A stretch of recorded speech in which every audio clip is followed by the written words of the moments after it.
윤석열 대통령이 지난주 교육부 업무 보고에서 공정한 변별력을 갖추라고 지시한 이후 논란이 계속되고 있습니다. 정부와 여당은 수능 난이도에 대한 발언이 아니었다고 해명을 하는 가운데 오늘 사교육비 절감을 위한 당정 협의에 나섰습니다. 송성환 기자입니다. 수능 난이도 논란을 촉발한 지난주 대통령 업무보고 이후 첫 공식 석상에 나선 이주호 부총리. 윤 대통령이 지시한 공정한 수능이 쉬운 수능을 뜻하는 건 아니라고 다시 한번 진화에 나섰습니다. 공정한 수능이 결코 물수능을 의미하는 것이 아닙니다. 우리 아이들이 학원으로 내몰리지 않도록 하는 공정한 수능이 되어야 한다는 지시이고 저는 이러한 수능이 가능하다고 생각합니다.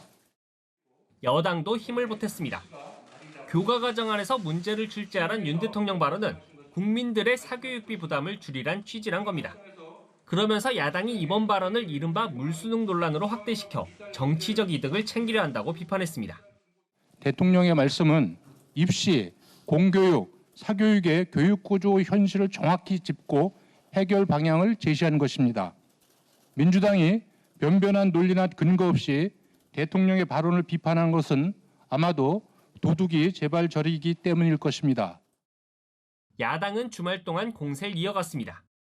수능 5개월을 앞두고 대통령이 학부모와 수험생의 혼란을 불러왔던 겁니다. 대통령실과 교육부가 쉬운 수능 취지는 아니라며 부랴부랴 진화하려고 하지만 교육 현장은 이미 카오스입니다.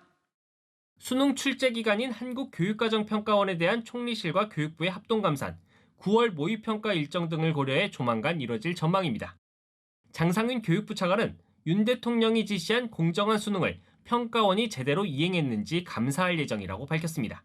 EBS 뉴스 송성환입니다.